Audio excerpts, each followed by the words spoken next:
And we're live.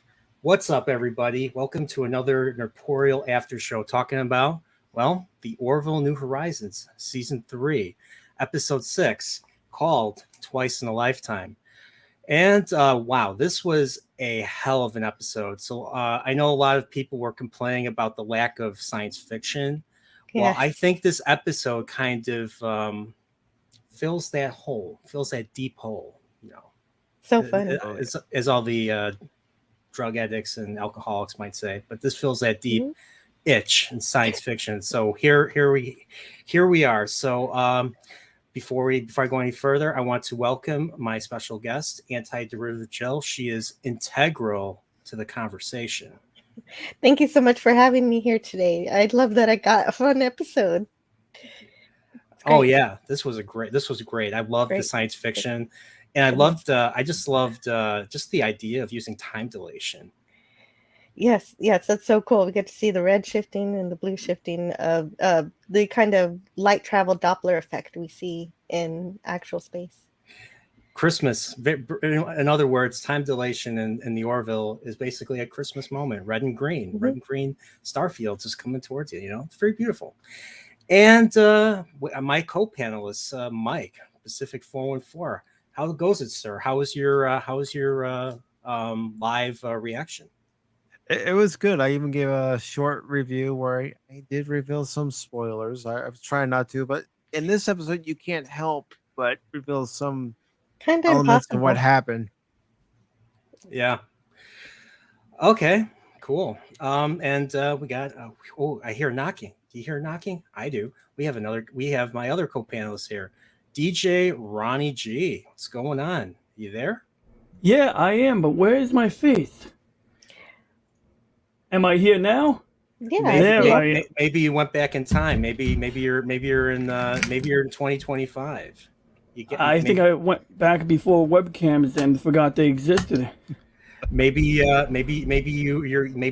built a new life for yourself. Maybe you have a family now. Maybe you have a kid who might never Maybe be. I Maybe do. you have two Or kids who might never be born. Oops. Whoops. Shouldn't or say anything. maybe I have kids I don't know about now. But did we get that far into the episode already? No, I just started. I just finished it myself. So, but yeah, welcome to what did you think of the episode? I liked it. I'm sure we're gonna delve deeply into it shortly. But as we go along, I'll have some great. I hope to have some thoughts to share. I mean, I definitely do. But yeah, I liked it. It looks like the chat was busy while I was still trying to finish up the episode. So yeah, Prophet of the Drag. I don't know where he's at, but yeah, he's my other special guest. So I sent him the link. So at least I think I sent him the link. But yeah, I love the episode. I just want to say hello to everybody that came here. So we have Fuppets. He says Ensign Burke is such a non-character. Oh, we get to see more of Charlie. I know people were saying, last week that Charlie's getting more screen time because she's Seth MacFarlane's girlfriend. So I guess this this episode kind of supports that idea further. One thing I did like was it kind of moved forward with electronic sheep, and just I knew I Hmm. predicted earlier in the season that somehow they were going to team up, or not just team up. But I thought it was going to be an enemy mine situation where Isaac and Charlie would be stuck on a plan. They would be forced to work together and survive. Well, in this case, they didn't have to survive. They just needed to work together on Earth, kind of like Uhura and Chekhov in Star Trek 4. So there was quite a bit of Star Trek 4 too. But just wanted to say hello to the Fuppets, OBG70. Let's see who else is here. Uh, Nate knows. Guest twice already. Kind of I want you back, just like Mike Jackson 5. Um, Ben Thatcher's here. Says, I always dislike time travel episodes, but this one did something new that I wasn't expecting. Yeah, same here. I didn't. This whole time travel, just the implications of time travel made this a very compelling episode, especially all the stuff dealing with Gordon 10 years after the fact. But we'll get to that. Mm-hmm. And of course, we got Pop Culture Curator. He says, just drop by, say hi. Don't want to hear spoilers. I haven't seen it yet. Well, thank you for the support. And yes, and yeah, so we basically covered everybody. So let's get this one started. So um let's get right into the episode right here. So very first scene, we hear a guitar. And of course, Gordon being the hell of a singer, or the Gordon, or forget what was his actor's name again. I can't. I'm just Scott Scott Grimes. Grimes. Scott Grimes, hell of a singer, hell of a singer. There, it's. I guess it was a party, recital, whatever. It was a party. He sings, and then they're like, they cheer. Everybody's happy. Everybody's happy. They want him to sing something else. He's like, no, I'm not going to do this. So And if you look on YouTube, there's actually a YouTube channel with Scott Grimes music. If you want Really? to hear more of his music. is Yeah. it his channel, or is it someone else's I channel that think just puts I don't Scott know. Grimes music? I'm not Okay. sure, but Okay. I think it might be his. All right. Does he have like? Do you know if he has albums, or does he like do I albums? don't know about that. I just know about the channel. Okay. Okay. So going back to this, so Isaac tries to talk to Charlie, tries to talk to Ensign Burke, and she does. She kind of snuffs him. Just kind of just walks away. She's still pretty pissed at him. So They're kind of a bitch. yeah, Mhm. yeah, a lot of people. Yeah, Yep. she got with each passing episode, she's getting less and less likable. Yeah, you can say that. But I know I still kind of understood why she feels the way she does, especially what Yes. we learned at the end of the episode. Yes, we know. We know. So I mean, so I'm still like her. I still like her as a character. Yeah, I defended her a lot when I reviewed Electric Sheep, but it gets Yeah. tiring after a while. That's true too. That's very true too. So, so one of the things that we learn about Isaac is that he wants to learn discourse. He wants to learn how to be conversational, and let's just say it hilariously plays out throughout the episode. I thought it was I was laughing. I was laughing when I saw it. Every time I was taking notes, I write LOL, because I'm that's me. I write LOL. Yeah. So. So he talks to Lamar, and Lamar just tells him, "Oh, ask them about themselves." So throughout the episode, he's asking like Charlie, like, "Oh, well, I like your." He's like, or he compliment. I think he first asked, "Oh, what music do you like? What sports do you like?" It gets ridiculous. But this is where the seed sets in for Isaac to start, comedically trying to trying to get to know Charlie. So, of course, she walks away, and Charlie gets more to drink, and she sees the smartphone from last season. And I was like, "Uh-oh, we're gonna follow up on this episode. Spock is gonna love this wherever he's at. If you're on Vulcan, Spock, you should come on right now and talk about this with us, because this, I mean, last season episode we really liked. So just saying. That was a great episode. Yes. Lasting impressions. Okay, that was the name of the episode. I could not remember Yes. the name of the episode. Lasting impressions. Yeah, that was and with starring Tim Russ. Tim Russ is a what do you call it? He's like a time camp. He's like a professor that manages time capsules. Professor of 21st century history, pop culture, whatever. So Gordon, of course, tells her about Laura Huggins, the girl he met through the cell phone, recreated the holodeck, everything. And once again, follows up from season 2, episode 11. Gordon's like, "Hey, why don't we go take a selfie?" And Bortus just shows up. He's like, "I gotta leave." And Bortus is like, "Oh, let's take a selfie." He's like, "What?" And they're like, "Okay." And they take a selfie, and they smile. It was cute. It was a cute moment. Yeah. So, yeah. Yep.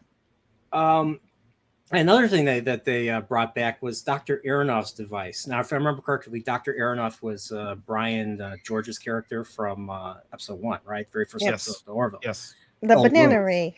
The banana. Okay, the banana ray. Okay, so We no longer need to fear the banana. or banana in the tailpipe. Oh wait, sorry, wrong movie, or wrong property. But yeah, so basically we find out that the device is in engineering, and if they increase the field, and they send Gordon's sandwich 10 seconds into the past. But the thing is, the sandwich appears before it comes back, and Gordon's like, "Well, what the hell? Why did you even bother sending it back? I have 2 sandwiches then." Then they go into like, if you do that, like Back to the Future Part 2, you're gonna start a chain reaction that will create like cause a time paradox that will create like multiple universes. Yes. It gets kind of murky there, but then again, the whole episode is Ed and Kelly just like they're like this when it comes to dealing with temporal mechanics. It's always like they say, it's always in flux. So like you would think one thing, there's never a definitive answer for anything. Like I love that they said that a whole new timeline could be created just because you sent a sandwich through time the wrong way. Exactly. So so yeah, you guys care to comment so far on the episode? Well, we had a pretty good idea where things were going to go, the direction things were taking involving time travel, and well, let's continue, unless you got. Oh yeah, I just needed to do something. That's why I was hoping you guys could fill in for me. Well, so this sandwich, I mean, can you eat a sandwich twice? Can you send it back? I mean, the sandwich wouldn't appear if nobody sent it back. So it's sort of like that Neil deGrasse Tyson video where they built the machine with the lasers, and the idea is you can send a message back in time using a laser, but the question being, if you turn on this machine today, would you begin receiving messages from the future immediately upon turning it on? Yes, that's what should happen. Also, like how Stephen Hawking wanted to have a party. He invited people from the future to a party, but no one showed up. So that was a good experiment. Yeah, I didn't know about this. Where can I read about this? This is interesting. Yeah, he sent out invitations, and the experiment was, well, if people show up at my party, then time travel exists sometime in the future. But it's pretty well reported. Like, you Google it, and I'm pretty sure somebody's. I don't know how well sourced it is per se, but I mean, I would guess he mentioned it. I think he mentioned it in a book. Yeah, in one of his books. Okay. There's something I kind of want to address in the chat. So Brandon, thank you for coming by. He says the show has gone word that rhymes with broke, and the only one to end up with a nuclear family is destroyed. Well, I honestly, this is kind of honestly, I honestly didn't see it that way. But I understand where you're coming from. I mean, this dealt with a really, I mean, I don't know. Can you guys want to elaborate? This is hard for me to put in words. It dealt with, a tough decision and the ramifications of one act versus another act. I don't want to get too far into the episode, but the four of us all saw what happened in the episode with one particular event, and then we saw what happens with the latter event. Yeah, the problem is if you allow yourself to change the past too much, you could potentially snowball change the future. I mean, it's kind of like the chaos theory. Yeah, sorry, Joel.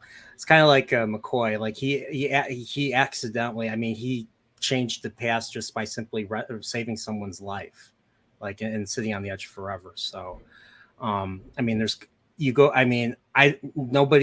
time travel is a likely impossibility, but in science fiction, it was a very interesting thing to think about. It just made me think of the implications of time travel in general. Like if it was real, like the shit that it would cause. Now, I don't think whether you interpret it as the nuclear family being destroyed. I mean, perhaps. I mean, I don't think that was the intention though. At least I want to give them the benefit. I want to give them the benefit of the doubt. So, me too. But yeah, once again, it's Brandon's opinion. I respect Brandon. So if you disagree with him, that's fine. But just don't rail on him. He's a good guy. He's a Yeah. good guy. Oh, my co-host will probably feel exactly the same way. Check Yeah. out our show on Tuesday. Oh yeah, I mean, not a lot of people felt. I mean, a lot of people did not come. A lot of people didn't like the last couple episodes for a similar reason. And once again, they're entitled to their opinion, Correct. and I respect their opinion. I don't necessarily agree with it though, but that's just me. That's just me. So once again, I respect you guys. I love you guys, and once again, this is not an echo chamber, like Yeah. Salty Texas he always says. So, Yeah, but thank you so all much for opinion- sharing that. Thank you so much for sharing that though. This Mm. stuff is not easy to get out, and especially the way people react to it. I'm sorry, Jill. Go ahead. No, that's all right. Yeah, all opinions are valid, and you know. Oh my gosh, we have a wild Zax here too. Oh my god. Okay. And yeah, so everybody, let's keep going. So, I think we were still talking about Dr. Aronoff's device. So, they talk about the temporal paradox. Okay, I already did that. So now, Gordon, I don't think that they ever followed up on this. So Gordon has them stand the egg sandwich 3 months into the future. No, they didn't. They never followed up on it. I'm disappointed. Okay, that's an automatic point down for not paying off on that egg sandwich. Mm-hmm. But I guess nobody was thinking about it. I didn't think about it until I was reading the notes just now. So, well, I think they're going to forget all about it, and it's just going to get moldy up there. Maybe. I don't know. In temporal, it just sending it something away. Does it get moldy? It's funny to think about. It made I thought of that too, actually. So, the device is more powerful now. Yeah. So, all right. Well, Brandon, have a good night. Thanks for coming by. Really appreciate it. So, good night, Brandon. But yeah, once again, good night, brother. Once again, everybody's entitled to their opinion. Just he's a good guy. Don't rail on him. He's awesome. Okay. Mm-hmm. So other than that, let's keep going. So, so they contact because of this new capability of what the device can do, extending the field. So I forget. So they just simply extended the field, and that's what made this this could be weaponized as opposed to how it was in the beginning of the series. That's one thing I didn't quite catch. Did you guys catch on why now it was different compared to how it was in the very first episode? They increased temporal resolution. I don't know, really. Okay. So they have the ability to travel. So the whole idea for the whole ship to travel through time. I wasn't sure because it seemed like that they weren't sure if they could travel through time with all the stresses involved in taking the whole ship with it. So I wasn't sure, because first thing they go is they talk to Admiral Perry and they're like, hey, we have this capability now and this can be dangerous. And the very first thing I thought was Wrath of Khan. I thought there was a lot of Star Trek. There were a lot of different Star Trek that I was thinking about in this one episode. So he suggests that they take the device and all materials to a research station on Sabik 3. Sabik 3. Does that sound familiar? Does it sound like a Star Trek character? Maybe someone named Sabik. Lieutenant Sabik. Yeah. I don't know. Maybe this is just it's all in that void of a brain I got. Who knows? Well, maybe Mike. Maybe did you think that? Did you think that when you heard that? Yeah, Savick. Okay. Well, if Mike says so, then you know it to be true. So not necessarily. Oh, on this channel it is. On this channel it most certainly is.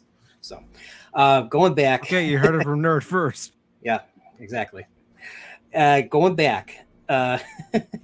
So they're trying to contact the station, and they're in like a convoy, and Admiral Ozawa is leading the convoy, and they're like, we lost contact with the station, and I was thinking, uh-oh.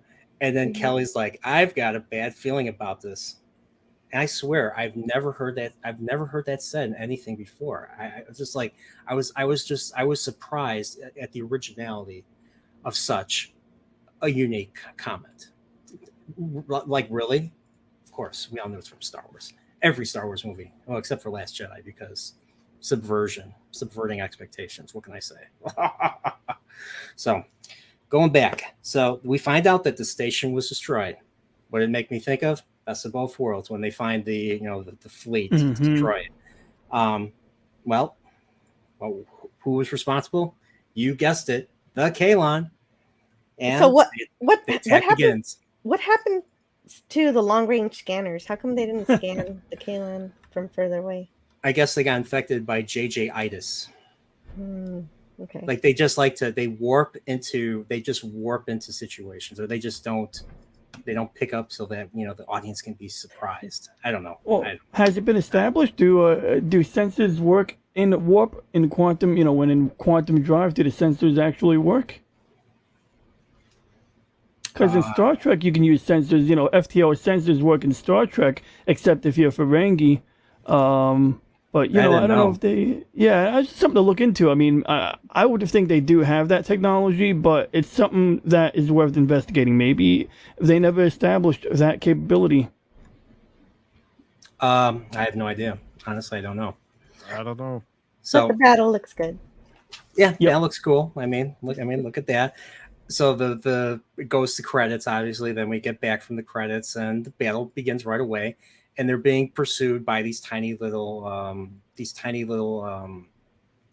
I forget. They're like, are they fighters? Were they fighters? Were they like little scout ships? I'm not sure what exactly they were, but I guess they were fighters, Kalon fighters, small little spheres, and they were just like freaking.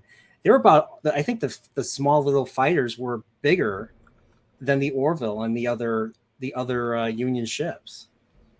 Did you guys notice that? Some of them are large. Yep. And then, of course, you have the main ships, which are much bigger. So they're being chased throughout the debris field.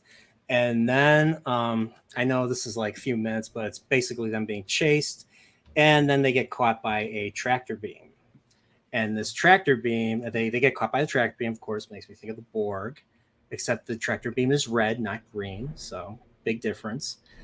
And here they actually hail the Kalon, and the Kalon like surrender the device or be destroyed. So first thing Ed does, he orders Tala to go and destroy the device. Not a bad idea, but the thing is, I think one of the scout ships I think one of the other Union ships actually hits the Orville. Is that what happened? There's debris that hit the Orville. Oh yeah. Okay.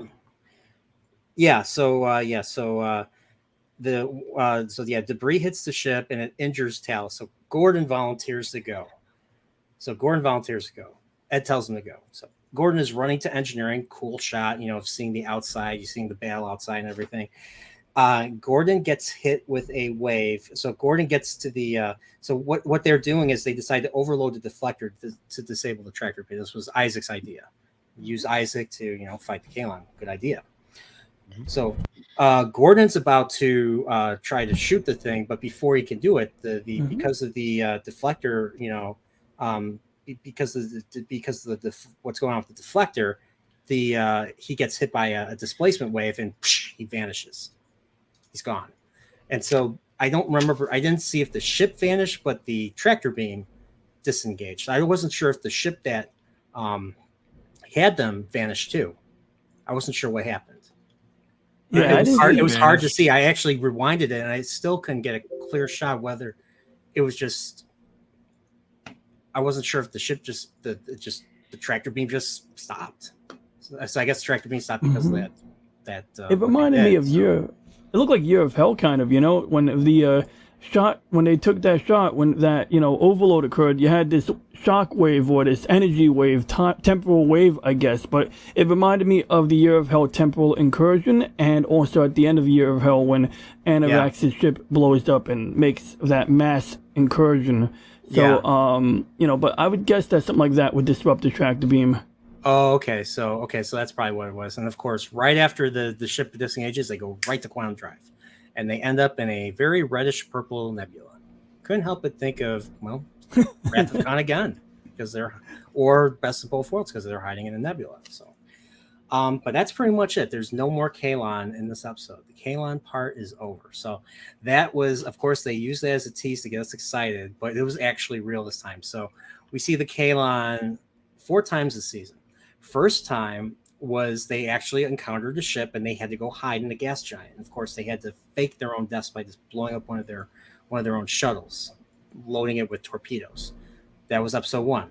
Then episode 3, they fight the Kalon again, but this time it's under the influence of what's her name? What was her name? Denari, Denal. Denal. Under the influence of Denal, the new Q Tron being person. So that was that. And then episode 5 was we see Topa in a simulator doing a Kobayashi Maru type of battle simulation, at least kind of. Maybe it was winnable, who knows? But that's how I equate. That's how I agree with that. So now we actually see they actually fight the Kalon for real for once. So there's so many fake outs this season. So I'm curious if we're gonna. Do you guys think we're actually gonna get we're gonna lead up to a real Kalon fight? I would hope so. Or something, or do you think they're gonna save it for later seasons? Well, hey, if that means we get a 4th season, I'm kind of all for it. But if we're not getting another season, then they better pack it in here. I agree. So, yeah, let's keep going. So obviously they can't find Gordon. They're looking. There's no evidence that he was vaporized. There was no evidence of anything. He's just gone. So they actually right away they get hailed. They get hailed, but from 400 years ago. So they get an old hail from 400 years ago. He's trapped in the year 2015, and he's been there for 6 months, at least according to this message. And we find out that he's a pilot and a flight engineer, and he lives to be 96 years old. And they're like, what the hell is this? Did we fail to get him? What's going on here? Did he break temporal laws? What the hell's happening? So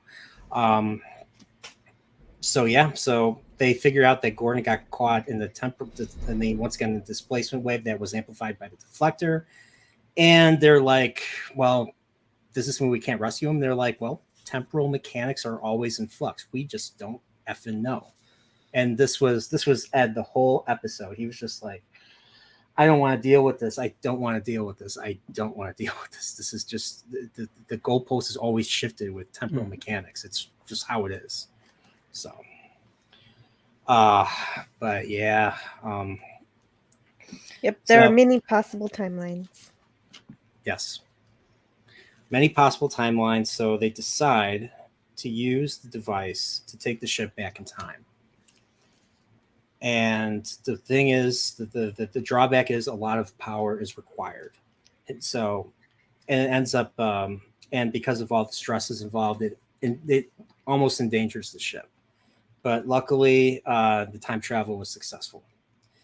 And of course, they set course to Earth, and they stay near the far side of the moon, so that they're not detected by any surveillance technology from 21st century. So that's what's going on with that.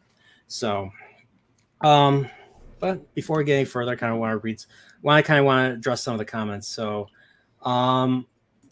Nate says, did anybody else notice how it looked like none of the Union ships were firing at the Kalon? I did not notice that. Did any of you guys notice that? I didn't see any of the ships firing at the Kalon. Yeah, we were all running. Yeah. Looked like they were getting their butts handed to them. Yeah, exactly. So, what else was this? It says, Nikki Cunningham, welcome, by the way. Hi, Nikki. Correct me if I'm wrong, but a star 200 light years away at 99.99999% of light speed would still take 200 years. Really? Good to know. Yeah. Yeah, light years. Yeah, that's basically, yeah. So it must have been 99.99999. Continue. Yeah, I think the trick was that the ship would be traveling at the speed of light, and so the time on the outside would be different. Time dilation. Yeah, time dilation is how they Maybe maybe it could Oh, be wait. 199.9999. Oh yeah, what a mind fuck. Oh shit, yeah. Because I mean, like, okay, so time for the people on the ship. Oh man, this is a mind It'd be slower. bending. I mean, outside. Oh, because I always think about this. I always think about like, okay, if I get on a ship and I go like at some fraction of the speed of light, and I'm able to like make a return trip in a timely manner. My ideal like example, at least the way I try to figure it out, is like, can I come back where all of my friends and family are 10 years older than me? Like, if anyone ever read the Hyperion Cantos by Dan Simmons, they kind of play around with this idea. At one point, a character is put on a ship in frozen storage for like 180 years, and he only has 150 years go by. So, I mean, this is like one of these things, but no, Nikki raises a good point, and I'm going to be, thinking about this for the next week. Exactly. Well said, DJ. Yeah, so they didn't go, so they didn't travel at so then they didn't travel quite a quantum, like they had to, like it still would have taken. So what you're saying is it still would, it would have taken 200 years longer than anything to yeah, exactly. I don't want to think about this. I feel like Ed right now. It's just I took modern physics in college. Time dilation was kind of tough. Time dilation was one of the tougher parts of the course. So I feel more like Janeway. What, Janeway is a frog? No, Janeway saying temporal mechanics with Tom give her a Paris, headache. Warp 10. Yeah. No, temporal. What is it? Cause sometimes precedes. No, wait. Yeah, cause sometimes precedes. Ah, shit. I'll figure it out later. You know the quote. Yeah. And then, of course, Ben Thatcher says it does take 200 years. That's why it works. But the time dilation is such that traveling at that speed, the people traveling experience time slow. Yes. And we got Brahma Bull here. What's up, Brahma? It says Dune's folding space is the better system. Maybe, perhaps. I have to actually read Dune. I've seen the David Lynch movie, but I haven't actually read. I haven't read Dune, so I'm sure they go into more detail about it. I hope, but yeah. Nate says they travel 400 years, 200 there, 200 back. Found the ship only mere minutes past from. That's right. So they thought that they were traveling. The 200 years was travel outside. I don't know. It's just I don't want to think about it. All right, we're kind of getting past ourselves. So they go. So they're in 2025, and Gordon's already been there for 10 years. So we find out that they need dysonium to get back. So the ship is drained of dysonium. So if they don't find a source of dysonium, then they can't get back. Well, luckily, Isaac has found a solution. Apparently, there's dysonium in the Earth's mantle. You have the crust, you have the mantle, and then you have the core. So the mantle is what encompasses the core in the planet. So they have to find. So of course, Isaac is the only. So they initially assigned Lamar to do this, but Lamar's like, I need to worry about the ship. All the systems have taken quite a beating, and I need to make sure all the systems are back up to snuff, so that when we leave, even including life support, that they can get back safely. So he recommends Isaac. So Isaac, hey, can you mute your thing, Ronnie, in case you're making just okay. But once again, so Isaac's basically the only one who can do this, but he needs help for someone who deals with 3D spaces. So who do they bring back? You guessed it, Charlie Burke. So I was like, okay, this is where they're going to team up, and this is pretty much where they're going to start to, they're going to start to build on what build from episode 1. Maybe the relationship will get better. Will it? Will it? I hope too soon. Maybe I hope for that too, but yeah. Well, I guess these things take more time. I mean, well, it's like we learn something about Charlie later on. We'll get to that. So, so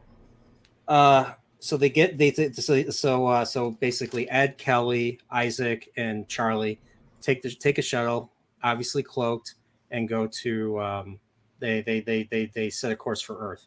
And of course, I believe that was LA, right? I believe that was LA that they were flying through First, I thought it was New York, but then I saw desert, and then they were like in a valley. I was like, okay, this is definitely LA. So they're in LA because Star Trek. Star They have Trek to be in LA. 4. Yeah, every planet. I mean, every planet, in my opinion, has to be Planet California.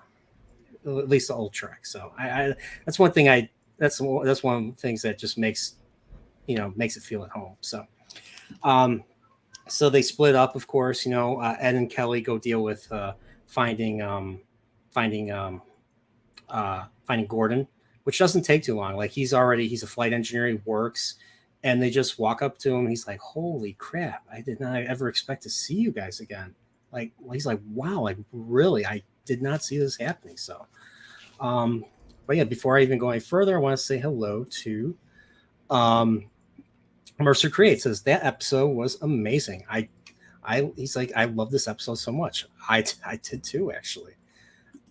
And Brahma Bull says, no physics, but the Admiral is a geologist. I love this episode too.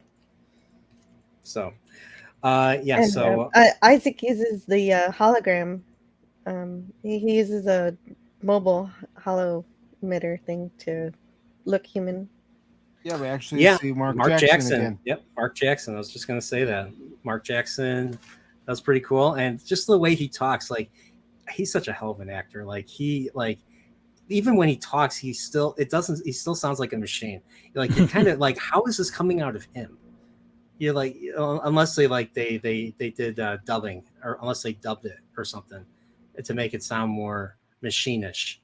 Make him sound more machinish. I was surprised. Just looking at it come out of his mouth, like, is he really talking for a second?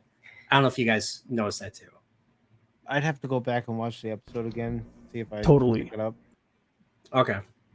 So but yeah, so here we have so Mark Jackson's is here. They depart in the shuttle cloak, of course. Yeah, I forgot to mention that. Oh yeah, he does say a funny line. I forgot to mention that too. So Isaac says a funny line. He's like he tries small talk with her. I think he asks her, like, do you like sports? And then Ed and Kelly are looking at each other like, what? Why is he asking this? So, funny little thing to go forward with. So, and then they land. And they didn't have to say it, but I said it for them. Remember where we parked. So. Okay, I actually got ahead of myself. So now scene 3, now we're at the point where, we're at the air base or the airport or whatever it is. Gordon gets out, and of course he sees, Ed and Kelly, and is surprised. And it's just like, he's just dumbfounded. He like did not expect to see them again. He's just like, wow. And he's got a little gray. So nice little 10-year touch. And I don't think I wrote anything else. Was there anything else of note to this moment? It was a very powerful moment, but it was there anything else? So this is all I wrote about it. No, you got covered it. Okay. Feel free to chime in, like I feel like I'm reading the episode, but yeah, if you guys have, commentary, feel free to interrupt me. Okay. All right. Sure. Nice. So, all right, so we get a nice little Gordon drives a Toyota Camry, and he couldn't get he has a license plate, and it's the Orville, not the Orville. It's not the Orville, it's the Orville, because some jerk already took Orville. And now let's see how many people buy Orville license plates. True.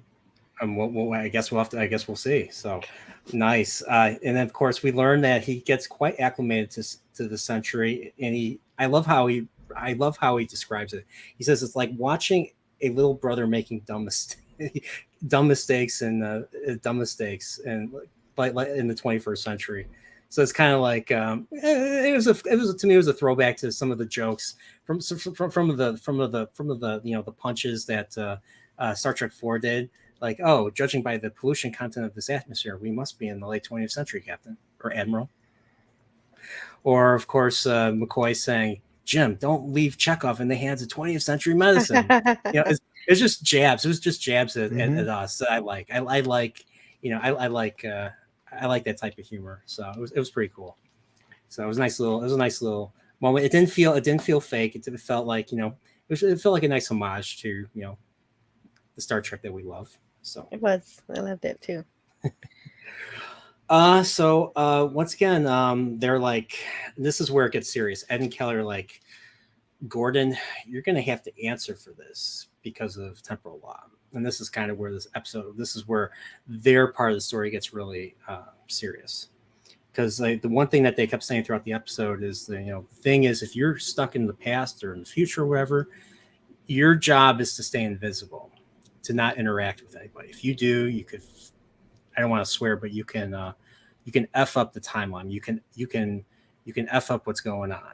And it goes as far as, kind of like the Prime Directive, you're expected to die for this temporal law. And it got to a point where let's just say we learned quite a bit about what Gordon went through for past 10 years. And we get home, we get to his house. He has a nice house, nice suburban house. And we find out he has a family. Gordon has a family. He found Laura and married her. And he had a child with her. I forgot. I don't know if I wrote the child's name. Actually, I think I did. Let me see. Edward. He named him Edward after Mercer. Okay. So he named him. Okay. So yeah. Laura and his son Edward. Yeah, I got it. And this is pretty cool considering the hologram Laura dumped him. Or did he dump her? I thought she started going out with her old boyfriend. Yeah. Oh, that's right. Yeah, okay. Because if I remember correctly, yeah, and then Gordon tried to change that, and then because he changed it, she was different. And she stopped caring about her music and started being corporate. Yeah, and I mean, who wants to be corporate? Jeez, turn away anybody. I'm just kidding. So going back to this, yeah. So so she did dump him, and he accepted it. So, well, now we find out that he pursued her same way with the music. He was interested in her. He wasn't a douchebag, and that's how they met. So, but that but besides going to that, we have to go back to Isaac and Charlie. So, but yeah, this whole thing with Isaac and Charlie was pretty fun. They're just walking. Mm-hmm. They're walking along the road. Isaac's still trying to do small talk with her. He's asking her what music she likes, and she's like, "What? What's going on? Like, why do you keep doing this?" And they come across. They're like, "Oh, we have to. We need to travel 20 kilometers to the point where we can drill, to the drilling point." So they come across a dive. They come across a nice dive bar filled with motorcyclists. So they go in. Of course, Isaac looks very out of place. And what's funny is the two motorcyclists at the bar actually managed to successfully make small talk with Charlie. And I forget. Let me read. Did he make a joke? Oh, he's like, "What are your hobbies?" And they're looking at him, and she's like, "Oh, don't mind him. That's my brother." She's like, "That's my brother. Don't mind him." And she gives them a proposition. She's like, "Would you let us borrow your bike?" I don't remember if she said, "Give us your bikes" or "Let us borrow your bikes." Borrow your two bikes. And they start laughing like, "You got some balls." And then Isaac tries to chime in and says, "I don't think she." And that is anatomically, and then she just shuts him. That up. Was funny. Yes, that was. Isaac was pretty much the humor, was the central point for humor in this episode. So, so Charlie proposes, "If you let us ride, if who's your strongest guy here?" And they point to to this one guy's big dude, big arms and everything. They're like, I want to challenge your strongest guy to arm wrestle my brother. And they accept because they look at Isaac. He's like, "Oh, he's just a small little, he's not a big guy. He's just, he's fit, but he's not a big guy." And and they commence with the arm wrestling match, and she tells him to make it look believable. So he pretends he's losing. He's like, oh no, I'm losing. Oh no, I'm losing. And then he slowly goes back, and then wins. It was an awesome. I moment. started laughing at that scene. That scene was perfect. Yeah, he had to make it believable. Absolutely. I want to say hello to Hail the Lore. He says, "How's everyone? Well, welcome. Thanks for coming by." And Cardinal Sin's here too. He says, he's like, "Aren't you up rather late I am. for Antiderivative, Joe?" And of course, one of the great moments in Star Trek 4, kidney dialysis. What is this? The Dark Ages? You just take these pills and call me in the morning. That's such a beautiful part. I know, it's so beautiful. Yeah. And then they come back. They're running from the security, and like I don't. And then you hear the doctors in the background like, "I don't believe it. She grew a new kidney. I don't believe it." And then she's all cheerful and she's saying hello to her. She's like saying goodbye to everybody because they're leaving the hospital. It was a wonderful moment. I love that. That's why I love Star Trek 4. That was beautiful. Yeah. Gordon had a beer belly. Oh, I didn't know. Did you guys notice that? I guess. I didn't, did. but maybe that was a way to show age as well. I was totally enthralled with the episode that I didn't even know. I noticed the gray in the beard, but once they got into the meat of the conflict between Ed and Gordon, it just I didn't think about anything else. So, but yeah, so we go back to Gordon's house. They're eating lunch, and the kid looks a lot. One thing I noticed, the kid looks a lot like him. I'm curious if that's like his son. I'm wondering if that's Scott Grimes' son. If he That's even what has I was kids. wondering. Because the kid looks a lot like him. So, and I wouldn't be surprised if he had a son that they would use his son in the episode. So, Or it could be a nephew. or a nephew. That's true too. So, basically, yeah, like once again, Laura tells how they met through music, and we find she basically says he's not her usual type, but she liked him because of how devoted he was to herself. And that's how she put it. So, and then they're like, "Oh, I heard you're from the Boston area. You guys Sox fans?" And Ed and Kelly are like, Yeah, it gets cold. Yeah, it gets cold, and yeah, socks are important. Yeah, socks are important. So they had no idea. Who the Red Sox were. So hey, Yep. You know what?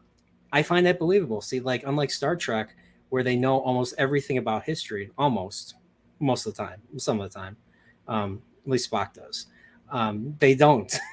It's funny when they don't. It's funny when Ed and Kelly don't. So it was nice. It was a nice little touch right there. So Sports ball was not a priority.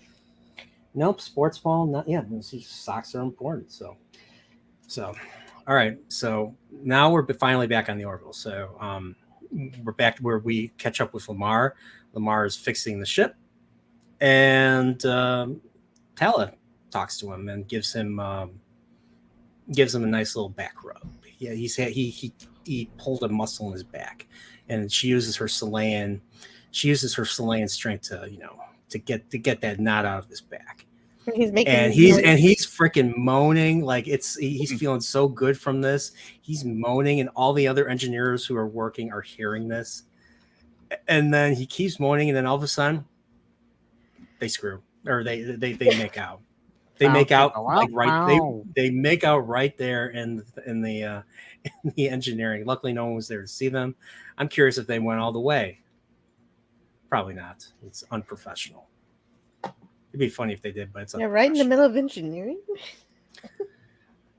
Or at least they were. I think they were above. They were away from. They were above everyone because the camera was looking. The shot looked down on the rest of the staff working that makes it much around better. that desk, that big, that console, that big console or whatever. I don't know what you call it, table, desk, console, whatever it was. Mm-hmm. So I mean, they're up on a catwalk. You can see in the picture in the background. You can see the people down below. yeah. So, yeah. So we got that. Heck, yeah. So, yeah, Ben Thatcher has a good point. He says, "I'm sure they could just crawl into a Jeffries too." Good I idea. forget. I don't. They don't call. I don't think they call him Jeffrey. Well, obviously they don't call him Jeffrey. Yeah, they could get here. sued for that. But yeah, they could. Yeah, they could get it done right there. It was great. Nate says Scott Grimes has a son and daughter, but the boy in the episode is not a son. Oh, okay. I was curious. I was curious about that. Thank you, Geek Flag. Fuppet says, why did Taylor fall so easily on the bridge during the battle? Because the script said so. Okay. A lot. I don't know. Because you'd think a Chilean who is used to like 5 to 10 times Earth's gravity could, easily, handle themselves with impact, but who knows? But yeah. Inertia. Hail of the Lore says, I know nothing of this show. Well, I mean, it's a lot like classic Star Trek, but there's elements of Star Wars, the original trilogy, too. So I would definitely recommend it. So, but yeah, so let's go back. So we got, so here we have, did I get, okay. So we're back with Gordon. And basically, it gets to a point where they go into a bedroom, and Ed basically wants a freaking explanation, and this is where the conversation gets really heated, and we find out basically Gordon's in real trouble because he not only he was supposed to be invisible, and he was supposed to not partake, and he was not supposed to interact with anybody, and not only did he not do that, he ended up getting married and having a kid, having one kid and having another kid on the way, because I believe she was pregnant. So 2 kids. So he's got 2 kids, and they're like, "You have to come with us. This is not going to fly." And he's like, "No, I'm not coming. I'm going to stay here." And for a second here, I don't know what you guys thought, but I thought, because if one thing we learned about Scott Grimes was that he was going to be on another show. So I thought this was going to be his exit point. All right, he's going to be on the TED show, right? Yeah, the TED show. So I thought this was going to be like an exit point for him, kind of like what they did with. I'm going to bring up Picard. This show called Picard. A couple of the characters left the show, exited the show because they went back in time in the last season, in the latest season, and one of the characters just left there, Rios, I believe. So, but that's beside the point. So I thought they were going to do something similar here, but no, this was something that they couldn't do at all. This was something that and it was funny was I loved how Ed and Kelly were both together on this one. Like they were like both like they both argued for the same thing. Mm-hmm. They were outraged. And Gordon says that he spent 3 years obeying the law. He was hiding for a while. Yeah, he stayed in like a cabin, and it got to a point where he just couldn't do it anymore. He didn't. And here's the thing that he did say that I forgot to mention is that he thought they were dead because he didn't know whether or not they escaped the Kalon.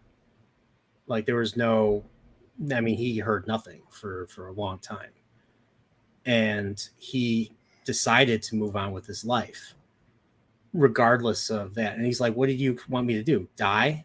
And they're like, "Yeah, like you are expected." This temporal law affects more than just you. It affects everything. It affects everything. It affects our whole civilization. So this is where it just got. This is where to me it went very sitting on the edge of forever. Where it got to the point where there's so many implications for doing stuff, for going back in time and getting involved. I mean, I haven't really felt this way in any other Trek episode. I don't know if you guys have. Were there any other episodes where you felt this way? Implications of time travel? When Cisco, Bashir, and Dax were sent back to the period of the Bell riots. Yeah.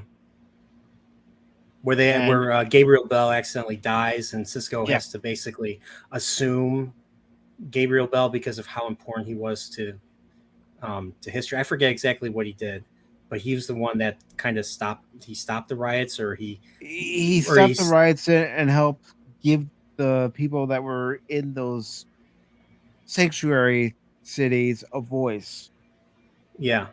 Where before they were being ignored, Gabriel Bell was the first person to actually say, no, we have a voice, we have a purpose.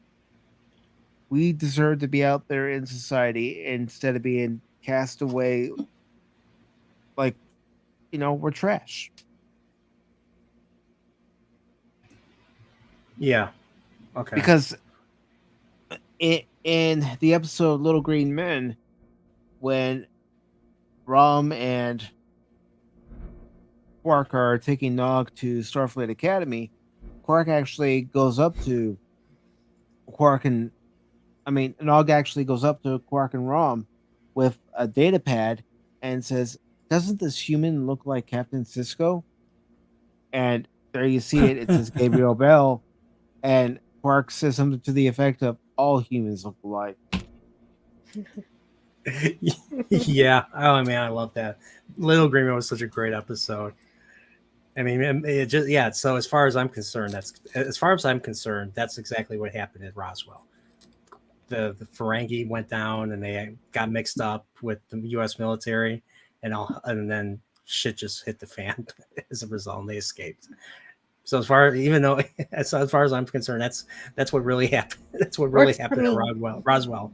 So, but yeah, okay, but yeah, but yeah, I haven't really been this impressed with the time travel episode because Voyager. I mean, with all the time travel episodes they did some really good ones. They never really brought back that Harlan Ellison feel of the consequences of going back in time and what could happen.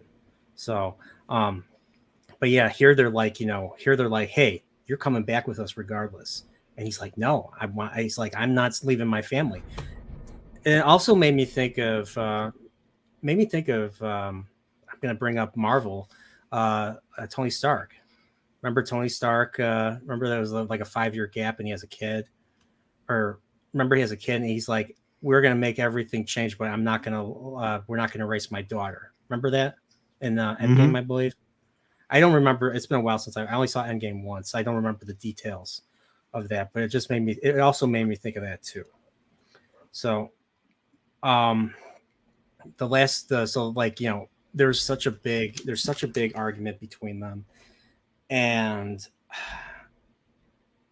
like Gordon basically just says, F it. I am not, he's like, I am not I'm not your officer. I am not a crew member. I am nothing. I am here. I'm just Gordon Malloy. I'm not your lieutenant anymore. I am just here to be a civilian, I don't know if he's a civilian. Well, I'm here to be a man with a family. I'm a father. I'm a husband now. And you're not gonna take this away from me. And so it started yanking on my heartstrings, hearing this come from him. And this was in my opinion, Scott Grimes' best acting in the show. Me Like too. He started a family. Yeah. I've been married for 10 years with kids, and just to lose that all.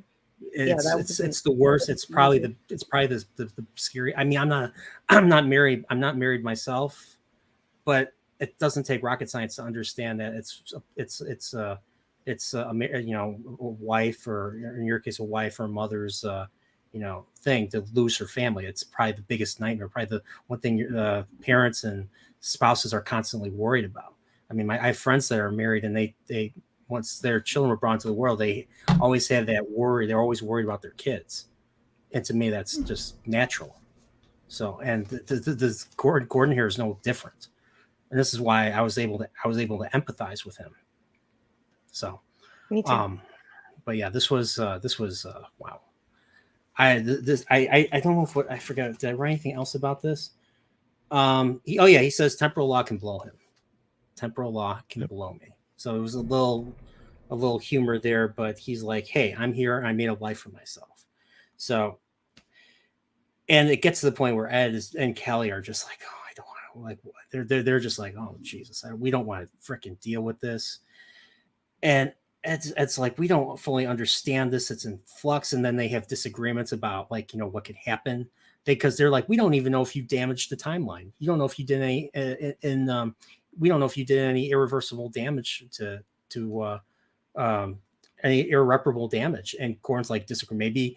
Maybe my son does something important, and it just was back and forth. There was no progress. So, yeah. it's just like it's just crazy. And then it gets then what's brought out is Gordon. They're talking about like all the calculations from Isaac, and this is where Gordon this is where it follows up from once again from Electronic Sheep. Gordon's like, you trust Isaac? You know what I can say that he actually did. He actually but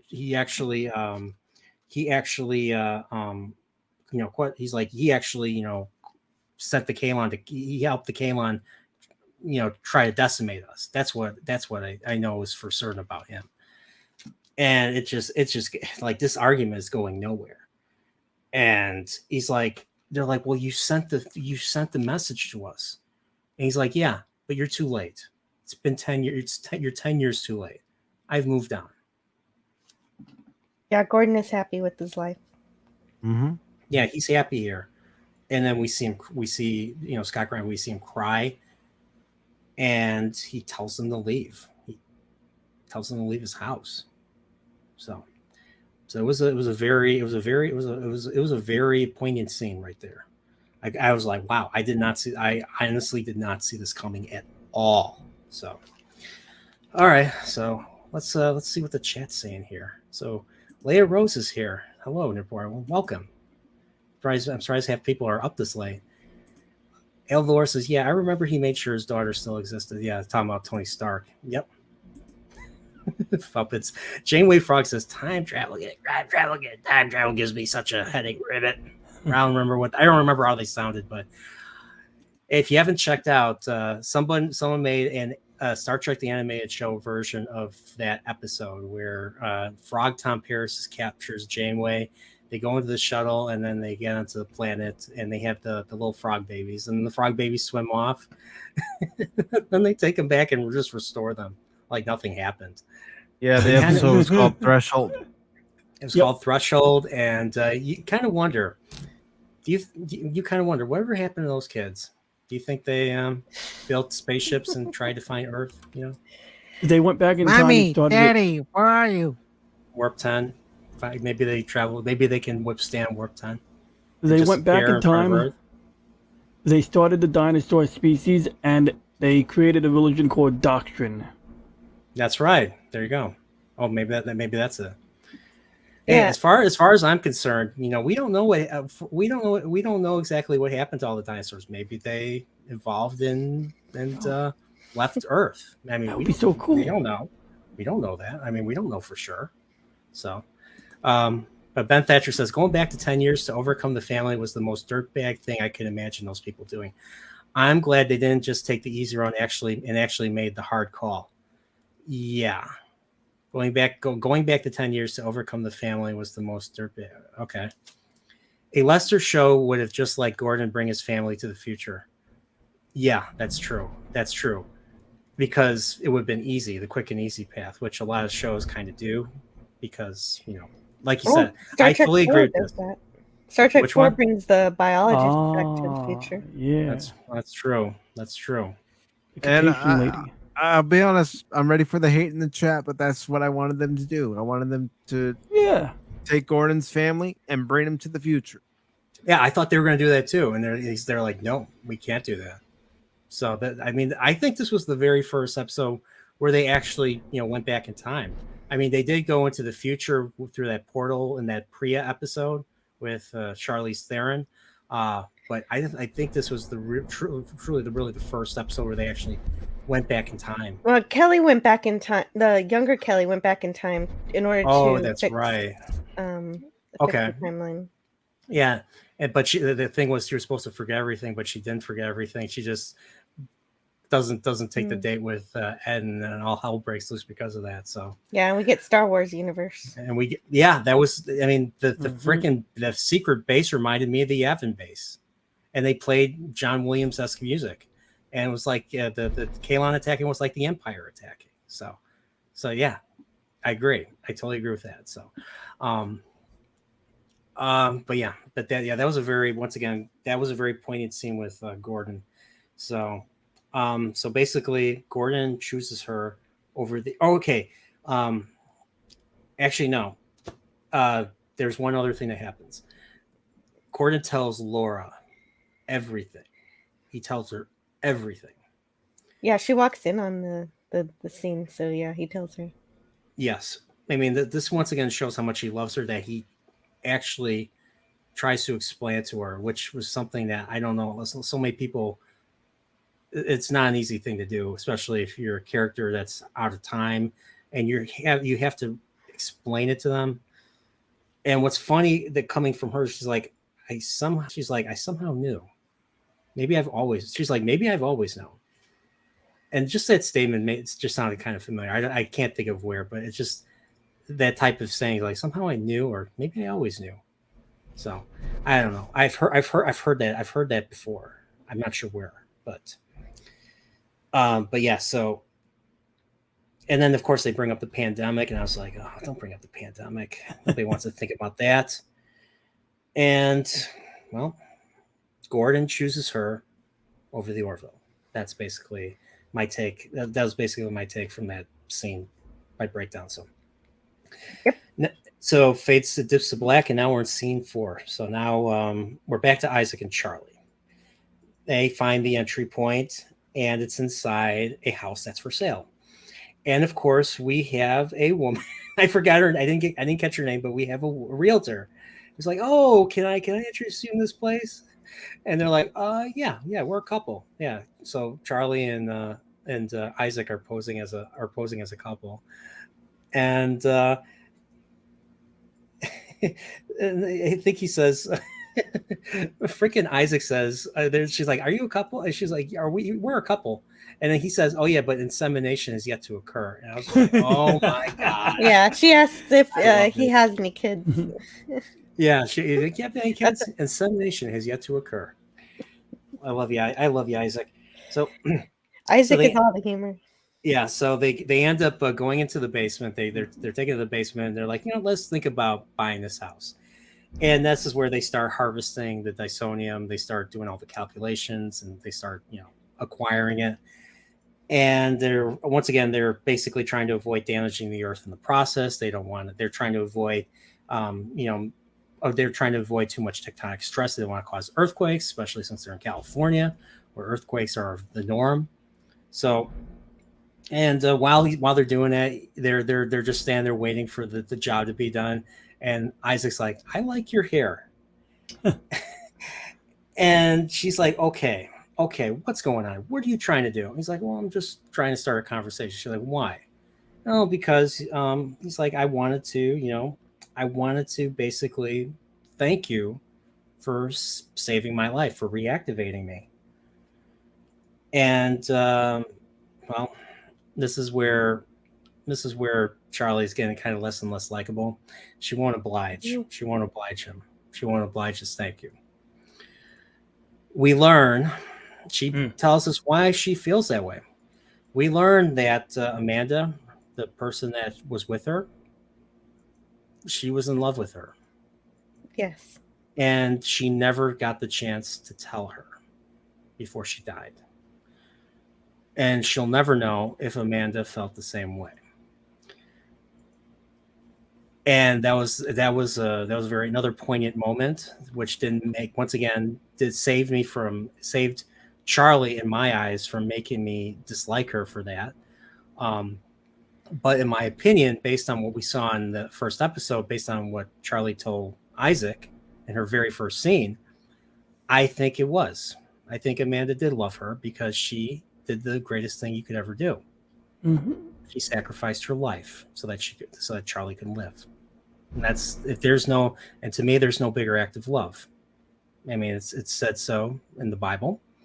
It's even said so in the Tale of Two Cities, and which Kirk at the very end of Wrath of Khan quotes. He's like, "I've done a far, far better thing than I could ever done," which was basically quoting the guy that was about to be executed by guillotine. And that was the very final scene there was a very final chapter of the book. I think it was the epilogue. And then that's, of course, right after that, Kirk's like, how do you feel? He's like, how do you feel? McCoy's like, how do you feel? He's like, I feel young. So, but yeah, so going back, but that's one of the greatest things in my opinion, is one of the greatest things you could ever do. So I think that Charlie just doesn't see it. She's kind of short-sighted in that regard. She had to hear it for herself. But I think based on what Amanda did, based on what we saw, she did. She loved her. Yeah. Maybe And- it wasn't sexual, but it was still love. And regardless. Charlie still blames Isaac for everything as if he were the Kaline primary. And Yeah. I have several reasons to believe that Isaac wasn't in control during identity. I believe I see this is the thing. I agree with that. I don't think he was. I don't think he was either. It wasn't really until they started messing with Ty that it was really not until they started messing with Exactly. Ty that he was able to snap out of it. That I think some emotions were starting to manifest. I mean, because the Kalon are capable of emotions. Kalon primary when he explained the Kalon history, he had a lot of emotion in his in his delivery.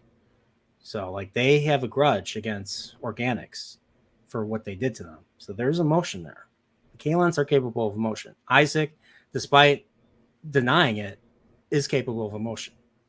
He just will never admit it. Kind of like a certain character from the original series. Yes, that's right. His programming is affected by not being around Claire, so that is his way of having emotions. Yeah. So Fuppet says Isaac was very much like Data in this episode. I agree. And Yeah. look who we got here. We got Mark D with a C. What's up, Mark? How you doing? Thanks for coming by. Hey, Mark. We got Pam Wolf here too. She says, emotionally, I wanted them to bring Gordon's family back to the ship. Yeah, me too. But what they did was a much better story. Yes, exactly. So, oh man. Oh, atheist for the cause is here too. Welcome. He says, getting to see Isaac in human form is yet another way Seth has listened to the fans. How so? The fans want to see more Mark Jackson? Well, if they did, great. I was happy to see Mark Jackson. So Oh, he's cute. And Hail Lore says, I gotta head out. Well, thank you so much for doing that, and thank you for subscribing to everybody's channels. So yeah. So once again, yeah, everybody subscribe to the links are all in the description. Subscribe to Antiderivative Jill, Mike, and DJ Ronnie G. So Good I usually night, say that at Hellboy. the end, but I'm saying it now because it's the same thing. So but yeah, there's a lot. Yeah, there was a lot going on. So let's keep going. I know it's getting late. We're already an hour in. So I'm good. I'm loving this episode. yeah, me too. So they got the Dysonium, and so they waited nonetheless. And they get the Dysonium. So their mission is successful. And they get upstairs, and the realty lady's like, did you guys make a decision? And Charlie's like, yeah, we broke up. We're not together anymore. That I was was like, the first oh, time. man. That was the first time Charlie ever made me laugh. So that was good. Yeah, me too. I thought that was great. So, and before we even say hello, before we go further, Clobber in Times is there. Hail, how you doing? Clobby. Thanks for coming by. Yeah, Clobby. Clobby's the man. Thanks for coming by. All right, let's keep going. Hey. So we're back at Gordon's house, and they're watching a sitcom. And for a second, I wasn't sure if it was a real sitcom. You had Johnny Knoxville, and you had the guy from 30 Rock. And he does a lot of puppeteering. I don't remember his name. I was wondering if that was a real sitcom, or if that was just something they made up for the show. If they made up for the show, I'm very impressed. I'd be very impressed if they did. So yeah, that would be cool. But that was just a simple takeaway, and they're doing it as a family. But here, they get the doorbell rings. Ed and Kelly come back, but this time they come back with Tala, and this is where it gets really crazy.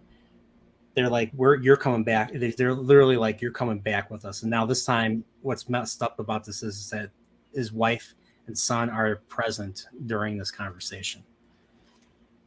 And this gets heated to the point where Gordon takes out a pistol and points it at them.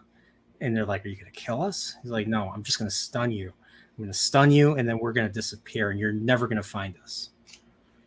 And I was just like, wow. I was just like, wow, this is getting crazy. And they're like, okay, Gordon, I think they even said, Gordon's like, take my family with. And they're like, no, we cannot do that.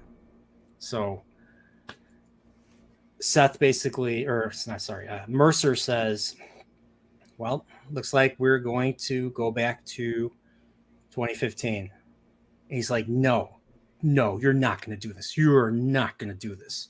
He's like, yes, you forced our hand. Now we're going to do it. This has to end. This timeline has to end. And he's just like, you're going to, my kids are never going to exist. I call that murder. And it's, I mean, I can Gordon only was imagine. struggling. Yes, and he was struggling with the decision. And I mean, look at me, I'm struggling here, and I'm not even acting. I'm not even getting paid for this.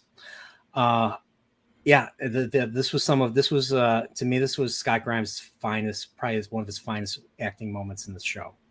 This was, I couldn't believe it. I just, it's hard to put into words.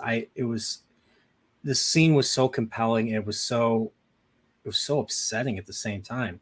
And I just loved, just once again, repeating myself, the implications, the Harlan Ellison type of implications of time travel, which I mean, Sitting on the Edge of Forever, I don't think will ever be beat in that regard, because they had to do something. They had to do something that, let's put it honestly, they had. I mean, you could lose your soul over you letting someone die. This was almost as bad. I mean, you're taking someone's family away from them. But what's even weirder is they won't ever know it. Mm-hmm. And that's exactly what they decide to do. So they leave, and Gordon's telling them, get back here. Don't do this. He's like, don't you do this. Don't you do this. And they leave, and they leave anyways. And they part with this Gordon on very, very bad terms. And you see it in his face. He wants to shoot him, but he can't bring himself to do it. I was afraid he was going to do it. It looked like he would. I have a very dumb idea, and you can shoot this one down. Maybe a lesser show would do this, but do you think that they've created a new villain in this Gordon, this older Gordon? Well, like he'll come back. He'll come. Maybe they'll find a way to bring him back, and he'll want revenge. Or maybe he'll bring the family back, and maybe they'll become an evil family. Okay, I know this is taken away, but this is just a dumb idea from that head of mine. I mean, maybe the timeline branches off, and even though we have the corrected Gordon, or the 2015 Gordon, perhaps the other one continued to exist, and he somehow makes an angry return or something absurd like that. I mean, probably not, but I'm open to it. Yeah. Maybe, perhaps. Okay, but that was just a dumb idea. They're not going to do that. They're not going to do that. But it's just fun idea to entertain. I believe. But yeah, so they bring back the Dysonium. I don't know if it's supposed to be named after what was the first name of what was the first name of Dyson, the Dyson Sphere guy? Was it Freeman Dyson? Freeman. Okay, I don't know if it's supposed to be named after Freeman Dyson, or maybe the vacuum cleaner Dyson company, because that was the other thing. That was the other Dyson I thought of too. So,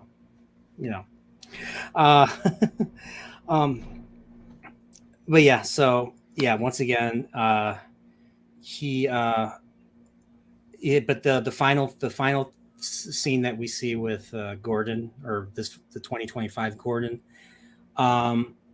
is that he sits them down and tells them that he will always love them. This family is stronger than time. And I literally wrote this down in my notes. I'm like, wow, hell of a way to conclude that scene. So yeah, tugging at my heartstrings right here. Tugging at my heartstrings. So we're back on the Orville, and they have the Dysonium, and they basically initiate the temporal field to go back to 2015. A month, and then they land a month after Gordon got there.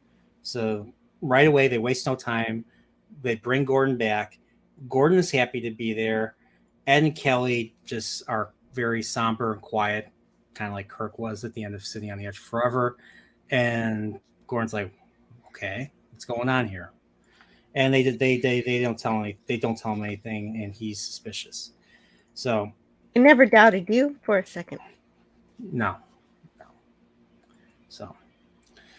So we go back to the Aronoff device. The Aronoff device is fried, so they can't use it anymore. Dr. Aronoff is not there to fix it. They would need 6 months, and they just don't have the time. So Lamar comes up with a solution, and the solution is to use time dilation to basically speed things up so that they go back. They go forward in time 400 years. They go 200 years to this planet called Alpha Tucanae, and then they go 200 years back to Earth. And I know we were talking about this earlier, but so basically what they did was they somehow removed the quantum bubble. So they're traveling at 99.99% the speed of light, which is, I mean, based on my memory of physics, speed of light c is equal to 3 times 10 to the 8th meters per second, I believe. So so they have to go roughly, they can never quite reach light speed, so they get close enough to it without the bubble to protect them from time dilation. So from their point of view, they're going slower while everything else on the outside time is going by much quicker. Right. So everything goes faster outside of the ship. Yeah. So one thing that someone in the chat pointed out was that if they go at the speed of light, wouldn't it still take 200 years to get there? And it was 200 light years away. So yeah, if you're going at the speed of light for 200 light years, it would take 200 years to get there, because that's how long it would take for the speed of light to travel. I think they're implying that they were going faster than light, and that because they used the quantum drive, they just didn't create a bubble around the ship to ameliorate the effects of time dilation. Yeah. So they were going faster than the speed of light then. They must have been. No way around it. Even though it's impossible, I mean, otherwise the point raised would be very valid. Oh, okay. So maybe they did not go 400 light years after all. I don't even remember. To be this would require a rewatch. Oh, I see what you're saying. Maybe I got you. Yeah, maybe. Good point. Okay, yeah, I have to investigate. I mean, I think it was Ben Thatcher that brought it up. So yeah. What does he say? Theoretically, the Union gets bored, and some scientists could potentially discover the Orville traveling at light speed and be studying it. They'd be detectable. Yeah, that's a very that's kind of what the Strange New World said. They use telescopes, and that's how they found out how to make warp drive, by just using telescopes to look at the battle at the end of Discovery season 2. I looked at the sun. Now I understand how to implement fusion. Yeah. See, it's that easy. I do not know the Strange Quality New writing Worlds from you're talking Akiva about. Goldsmith. What's up? I do not know the Strange New Worlds you're talking about. Oh, it's written by some non-existent writer called Akiva Goldsman. What is an Akiva Goldsman? Batman and Robin? Yeah. Skip it. Batman and Robin. What's that? Oh, it's cold. It's cold. It's cold. It's just cold. Nothing else. It's cold void. Cold void. You need some socks. And look who's here. Orville Nation. Welcome. Cool. Hey, Orville Nation. Hey, PG. I love Orville, and I'm sure you love this episode. I love the science fiction. I love the science fiction aspect of this. So, but yeah, so they use in order to travel without time dilation, or to travel with time dilation, it's like Christmas. The star field looks red and green. And look at that! Look at that! It's like Christmas lights. Just maybe the entire galaxy's a Christmas tree. Maybe the entire galaxy. Maybe we all live inside a giant Christmas tree. Maybe all of the Orville's a sleigh. Christmas. Yeah, exactly. This whole episode was Christmas. Yes, and all the stars are actually all the different lights. Okay, that was dumb. I take responsibility. So, but yeah, so they use the time dilation, and they get back to Earth. They set the course for Earth. They get to Earth. and Union Central's there. The space Yeah. station, the space dock is there, and everything. So For some they reason, the Kalan aren't a problem anymore. yeah, I guess not. I don't know. Who knows what changed? I mean, that's the beauty of time travel. So they end up. So they're back. Union Central's there, and then I think it cuts to Gordon and Kelly basically explaining to him what happened. Now, I wasn't sure if they needed to tell him what happened, but they decided. I think there was something they needed to get off their chest. They need to get this off their chest, so they tell him. And Gordon's reaction, 2015 Gordon's reaction is like, I never thought I could be this selfish. And once again, they disagreed with him. They literally said, it could have happened to any one of us. No one has been in your position before. So this was another reason why I like these characters, is because they have this thing called empathy. And I can get behind having characters be empathetic makes them more likable, at least for me, which is a problem I have with a lot of current shows, because a lot of characters don't exhibit empathy. Yeah, they don't understand what it is to be human. And for some reason, writers and even other fans, if you don't like the characters, then you're a this and a that. And it's just like, I mean, it's just how it is.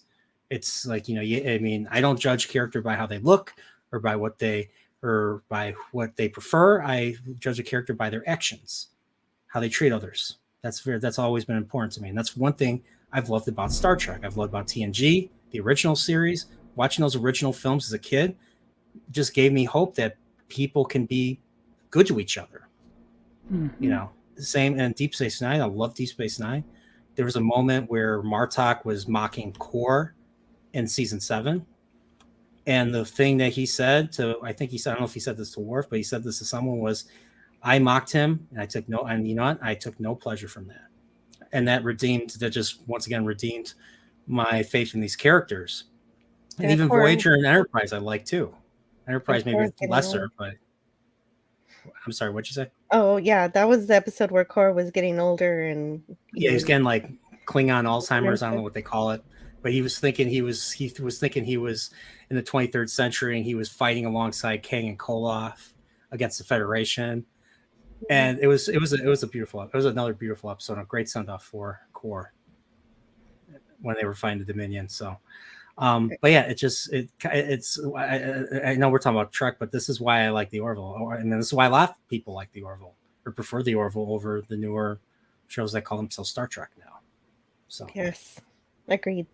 Ed did the right thing, but he doesn't feel very good about it. Yes. So once again, they basically tell him, and they still feel like shit. And I think even Ed goes as far as to say 2 children because of us will never be born. And Gordon have not experiencing it, doesn't fully understand how they feel, but he still drinks with them and they still continue to talk. And then the episode ends on such a beautiful musical cue. Yeah, they say the 2 children will never be born, but Gordon says the future will. Yeah. Yeah. So it was a very, to me, it was a very beautiful episode. I loved it. And we're already 60% into the season. There's only 4 episodes left. So I'm curious if they're going to really start building up the rest of the season from here, or if it's going to continue to be episodic. I hope so. This was more like what I wanted. This episode was everything that I could hope for. And sure, we can go back and try to figure out whether they did the science right, but at least they tried. That's what I like to see. And this episode did much better than 7 episodes of Picard season 2. Yep. And people really blame the time travel aspect of Picard season 2 as what really failed the season. What's funny is everyone's in agreement on this, not just people who are critical of New Trek in general, but like everyone, even media and fans and other fans that usually like everything actually did not think Picard season 2 was any good, because they just couldn't. They did not get the time travel right, and it ended up becoming something else. So, but yeah, this was a great episode. I loved it. it just once again brought back that Harlan Ellison-esque type of science fiction storytelling that I feel is of course lacking in most shows nowadays. And I don't know, guys have anything to add? Like It was a what nice your companion piece to lasting impressions. Yes, it was a great episode. I love that Gordon brought us all back together. It was lots of fun. I know it's too bad Spock's not here because Spock really loved that. Once again, Spock really loved that episode, and I'm surprised he. Yeah. Yeah, I'm surprised he's not here either, because that's one thing that Spock and I have been talking about. Are they going to bring back the actress who played Laura in some particular role, whether she And they was a did. descendant or Laura herself? And it ended up being Laura herself. Yeah, we thought that maybe Gordon would like at Spock thought that Gordon was going to hook up with her descendant. Yeah, played by the same actress. You know, she would have Brent Spinered the role. You know, Brent Spiner, get it? Because every time they have to add a new Soong, bring Brent Spiner back. So, but yeah, it was. I thought I'm curious if we'll see. I'm curious if we'll ever see her again. I don't know if at this point I think they might have closed the book on that. I'm not sure. We'll see. Going forward if they make more seasons of this. But I thought this was once again a great episode. And I just want to say, let's go. I want to go say, man, chat's been really. I cannot keep up. I cannot keep up with everything. So, Orville Nation has a question for the panel. Is something off with Ed, Kelly, and the others, and other characters? Like a change in their universe or of their personalities or something? I have no idea. Well, at the end of episode 4, Kelly says everything seems different on this side of time. And it's quite possible that when she went back in time in order to fix things to make sure that she would be with Ed and that he would be captain of the Orville, that we are in a different, from that point, we are in a different branch of a timeline. After the road not taken? Yeah. Oh, okay. Well, that's very interesting. I don't know. It was discussed, yeah. Mm-hmm. I honestly don't. I'm sorry. I honestly don't know. To be blunt, I don't know.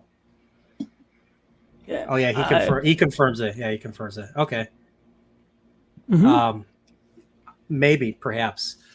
I would need to rewatch. Need to rewatch the series as a whole and look closely to see if there's any changes. To be honest, so. Well, Wait.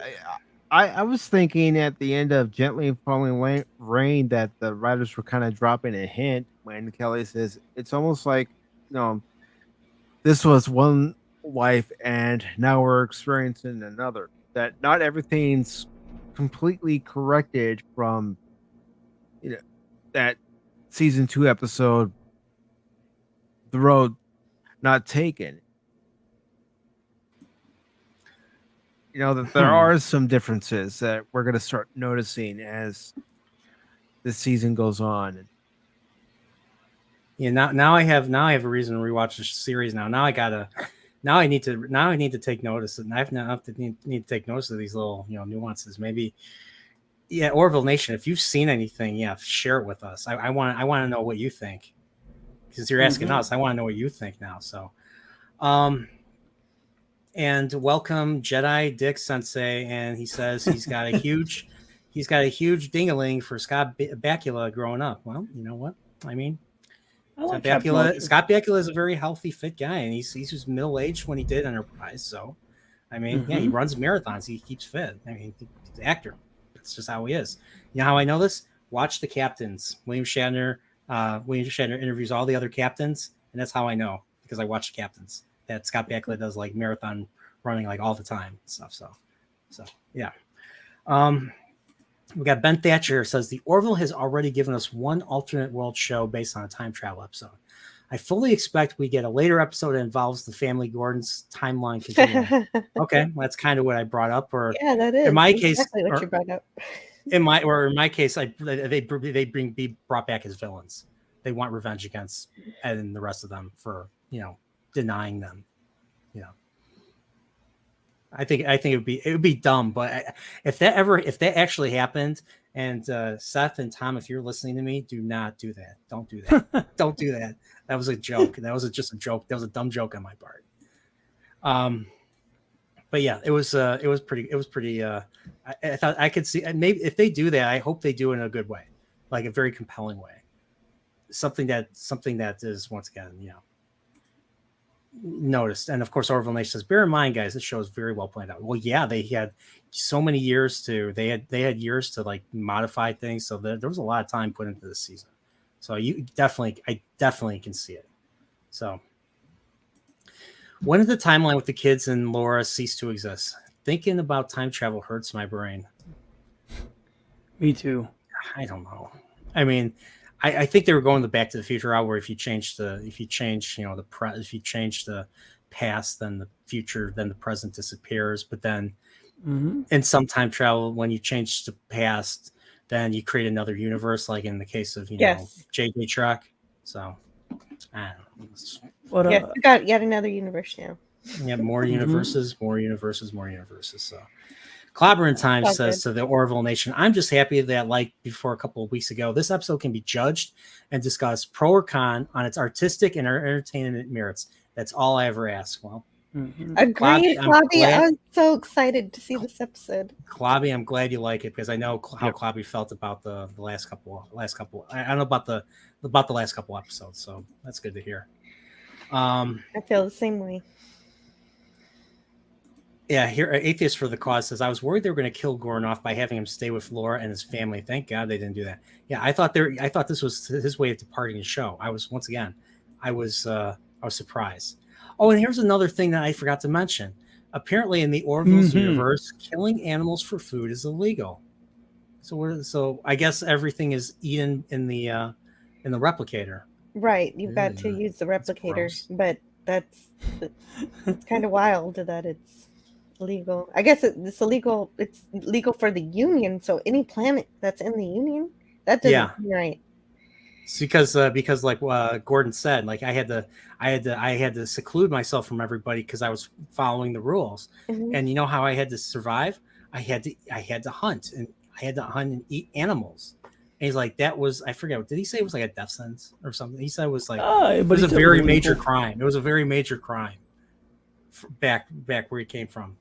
So he's like, well, I already committed a crime. So what more is breaking temporal law? So I don't know. Geek Flag there. Nate says this was another 11 episode. 11 out of 10. Yeah, this was definitely, to me, this was like a 15. This was like at least a 15 or 16 out of 10. It was up there, in my opinion, with the first episode with Electronic Sheep. Yeah. Well, this feels like season 2 again. This is fantastic. I love it. Yes. So I'm just curious. Let's go around the horn. Where do you guys like? So I want to know what you guys rank this episode, or what your score for this episode is, and where you rank it amongst the other 5 episodes. Start with you, Mike, or I'm sorry, Jill. We'll start with you because you're the special guest. Okay, I rank it at 9.5 out of 10, and it's my favorite of this season so far. Second being Electric Sheep. Okay, about you, Mike. I'm going to give it a 9 out of 10, and it's number 2 behind Electric Sheep. Okay, and what about you, DJ Ronnie G? And chat, you too. Oh yeah, but I'd love to hear from the chat too. But yeah, I'd say I'm putting it in a magnitude of a 9.5. I'd say, last 2 episodes I was like, last episode I went for like a 6 or a 7. So yeah, much more satisfied with this one. We had a little bit of an actual space battle. We had some time travel. We were dealing with consequences. You have your Harlan Ellison drop. So yeah, I'm a happy camper. Yeah. So where would you rank this amongst the other episodes? 9. I mean, what do you think is better, this or Electronic Sheep or? Oh, that's a tough call, but honestly, I think it's one of the strongest episodes. I'm really bad at comparisons, but I think it's stronger than the last 2 episodes. I had no problem with Gently Falling Rain. So, that one I think I gave it an 8. Mortality Paradox was semi-memorable, but, important. Shadow Realms, some people felt like it was too much like Alien and stuff like that, but this one I felt was, original. It earned that 9. It earned that solid 9. That's why it's almost tough for me not to give it a 9.5. I'm kind of leaning towards that direction. But overall, I don't know. I'm pretty happy. Like, I like it more than last 2 episodes. Last 3 episodes, actually. Yeah. So Same. that's where I'm at. What about Electronic Sheep? You still think Electronic Sheep is the better episode? The first one? I kind of got to revisit it, but I mean, it tied up the loose ends. Resolved some things that we had lingering, so that was cool. But I mean, season premieres and season finales always hit very strongly. So I don't know if Yeah. it's fair for me to compare it. I'd right. say it's at least on par. Okay. All right. Fair enough. Mark D with C gives us an A-, and he hates time travel stories, but he thought this one was so well done. I agree. Awesome. Ben Thatcher gives this episode a 9, but being a time travel episode, it's an automatic -1 for me. Oh, come on. It's only time travel. So he's giving it an 8 out of 10. Okay. Well, fair enough. Nate's basically says twice in a lifetime, then Electric Sheep, then Shadow Rounds, then Gently Falling Rain, then Mortality Paradox, and then Tale of Two. Is that the order in which you like it? Tale of Two Utopas? Okay.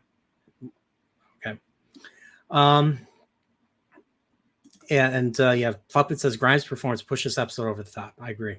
This did such a great job. For me, yeah, like I said, this was 11. This was a great episode. This was great science fiction.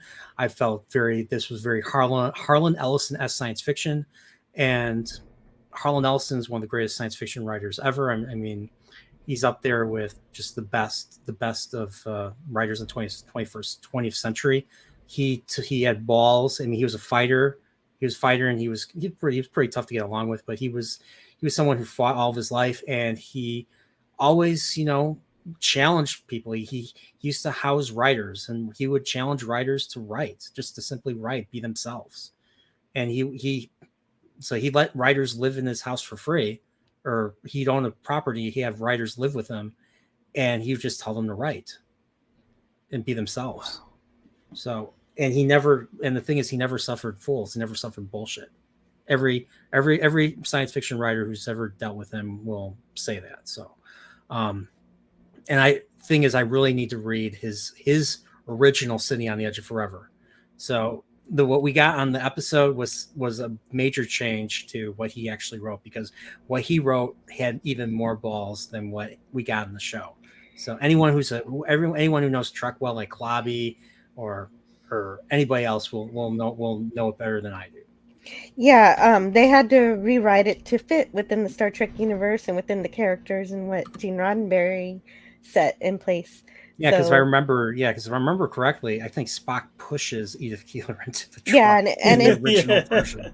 And it's also about drug use and everything. So they had to change. That would have never. I mean, that's the reason why they rewrote episodes, because what the writer originally come up with, I mean, it might not fly. So this is why. See, this is the importance. This is why shows right now are doing so, are pissing a lot of people off, because they don't rewrite episodes. They just let writers write whatever they want, and then they just move it through. They just push it through the production, and they make the episode, and it pisses fans off because it doesn't fit with anything. So right. They should have a writer and then a teleplay writer. Instead of exactly the teleplay. So I mean, this is the. I mean, come on, content creators, do that, or not? Well, not content creators. Well, I mean, the stuff that the Disney Plus comes out with is more or less content rather than entertainment. So, So come on, you content creators, come on, write good stuff. So, but yeah, this was, like I said, this was a great episode, and I really enjoyed it. And yeah, I give this, once again, what did I say, 15 last time? I'll give this 16 this time. Yeah, let's give this, I'll give it 16. What the hell? Yeah. So, Atheist for the Cause says, would have been interesting if Isaac threw the arm wrestling match with Charlie would lose the bet. That would be that I would have laughed so hard if that would have happened, just to get under her skin. I mean, that would be awesome. I don't know. Do you think we're going to see much more Charlie in the last 4 episodes? Yeah, I think we're going to see too much Charlie. Yeah. Oh boy. I've already seen enough of her. Mm-hmm. Ben Thatcher says, I don't think I'd agree that Isaac is winning over Charlie yet, but Charlie is softening on her own for sure. Yeah. Well, I mean, he's more or less, what happened last episode with Topa was supposed to really improve his, standing with the crew, which is why he did it, which is why he didn't. That's why he says he did it. Why he says he did it. But it's possible that he did it because he didn't want Claire to leave the ship because his programming is affected by her absence. That's right. Okay. Yep. Jill, you're awesome. Jill, you're awesome. I forgot about that. I gotta rewatch the episode. So, yeah. So let's see what Clobby has a to happy say. refrain. Yeah, happy refrain. Thanks, Jill. You're welcome. Ellison's script doesn't work for Star Trek, but it's out there if you want to read it. There is even a comic book adaptation. I do want to read it, and I would like to have it. I would like to have a stream talking about it. So that'd be a fun stream. So, but everybody, thanks once again, everybody. Thanks so much for coming out. And I know it's 2 a.m. by me, and I know Mike is East Coast, 3 a.m. by you. And yes, I've muted the mic a few times to yawn. Yeah. Oh, I appreciate it. But once again, yeah, this was great. I love this episode. I really want to rewatch it now. Now, go ahead.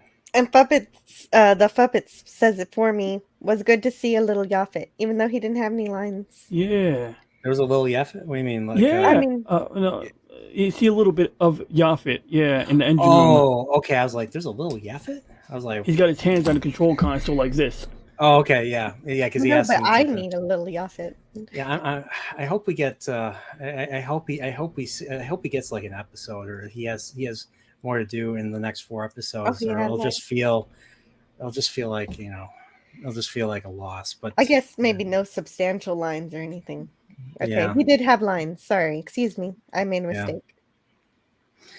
Yeah, but hey, let's go around the horn and.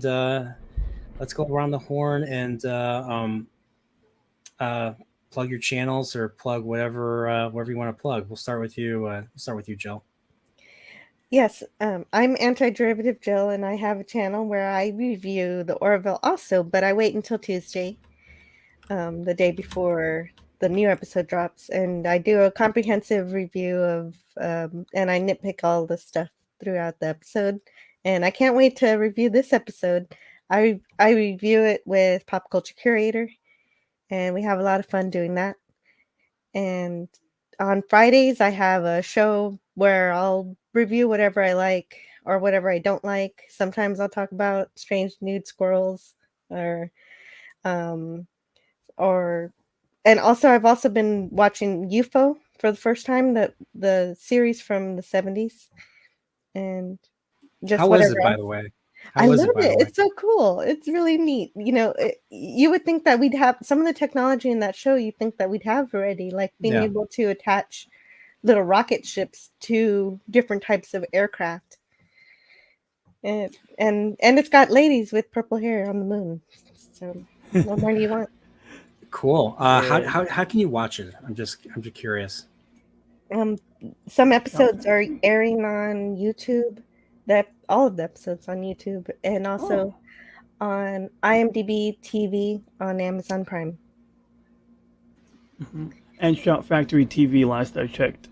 Okay. Oh, thank you. And Orville Nation's like, strange nude squirrels? I got that from Clobber in time. Yeah. He never calls it the right name. Oh, yeah. I mean, I reviewed 5 episodes of Strange New Worlds, and I just stopped. I tried watching episode 6, and it just doesn't interest me. If you like Strange New Worlds, I'm cool with that, but it just doesn't compel me. Same here. So, and it doesn't fit with TOS. That's the biggest. No, that's the biggest thing. But they're never going to admit that it's a different universe. It's just and the characters I just don't like. Spock is not Spock. He's too emotional and. The other characters I don't like them. I mean, Pike is weak, and Chapel's. I think Chapel's pretty funny, but I don't like M'Benga. I prefer Booker Bradshaw's M'Benga from the original series. I don't like M'Benga. I can't stand Lon, or some people say Lon, but I say Lon. and there's not enough number one or whatever they call her, Una or whatever. We don't see enough of her, and who else is there? And then there's Ortegas. Ortegas is annoying, And spoiler and she alert for the can't last act. And she episode. can't act. The only unique character they have, they kill him off. Yeah, Hemmer. He's not Andorian. He's He is the a pale. offshoot of an Andorian. Like he is an Andorian, but like kind of a Yeah, I can't even think of albino. they're the albino Andorians. Yeah, something with a Yeah, eye. he was interesting. I mean, he was cocky, but yeah, he was probably the best. He was probably the best new character, and well, they killed him. Why'd they kill him? I know. Because the script said so. Xenomorphs. Because the Gorns are now xenomorphic aliens. Yeah. Oh, right. Gorn, sorry. They ripped, not Gorn. like someone on Twitter said this, like why couldn't Mabanga just like his daughter, just put him in stasis until they could figure out what to do with him. So I guess they kind of, and I literally said I guess they kind of forgot. Guess they kind of forgot. Yeah, but I'm not here. We're not here to trash New Truck. So thank Jill. Thank you. Everybody subscribe to Antiderivative Jill. Her Orville discussions with pop culture curator are out of this world. And I love your science fiction reviews on Friday too. I listen to them during the day. So thank you. So yeah, everybody subscribe to her. And next up, DJ Ronnie G. Don't you have a channel? Don't you do the YouTube? Sometimes I mess around on YouTube. I'll put a link in the chat. But nothing new. So this week, probably like I try to stream once a week at least. I gotta find Zanzotan, man. He's fun to, he can go on for hours, and it's good to have him. So I gotta see if he's around. Has anyone seen Zanzotan around? I've seen him post every now and then on Twitter, Oh, but I you're haven't right. seen him pop up in the chat. I had him for my Mortality Paradox review, and he extended my stream by an hour. Yeah, right. It was a good time, And it would have been even longer if I didn't have to go pick up my kid. Hell yeah. So, but no, so lately, I actually definitely really need to not procrastinate on this. Last week or 2 weeks ago, I did a video on backing up N64 memory cards to a PC. So I need to put together a tutorial on how I did it because, of course, this piece of hardware is really antiquated. It's got like a serial port connector on it. It's made for Windows 98. But there is a will and there is a way, and I did figure it out. It wasn't too difficult, and I want to share that. And then I got like a coming weeks I got to get a Game Shark, because apparently if you own a Game Shark and an N64 memory pack, you can back up game saves from the cartridges to a memory card. And then if I get it on here, we can back it up to a PC. And then finally, at some point, I ordered some replacement batteries, but I need to get another component in the mail. But we're going to be backing up Pokemon Red to the PC. We're going to replace the battery, and then we're going to make sure we can actually rewrite the game save to the cartridge. Because, I know a lot of people's game save batteries are getting to end of life. And, we want to try to save our childhood game saves. So that's some of what I got in the pipeline, and link is in the chat. Nice. Okay. So everybody subscribe to DJ Ronnie G. All right. And last but most certainly not least, Mike. Yes, I am Mike, also known as Pacific 404. I do episode reviews on my channel, movie reviews on my channel, live game streams. I also talk pop culture twice a week on Wednesdays at 8 p.m. Eastern and Sunday mornings at 11 a.m. Eastern. And once a week, because that's what it's become now with the way the team's been playing, I do talk about a certain team from Chicago's North Side, and I give my honest opinion about the game. Sometimes it's a full-length episode, sometimes it's just a YouTube short, depending on how bad the game was.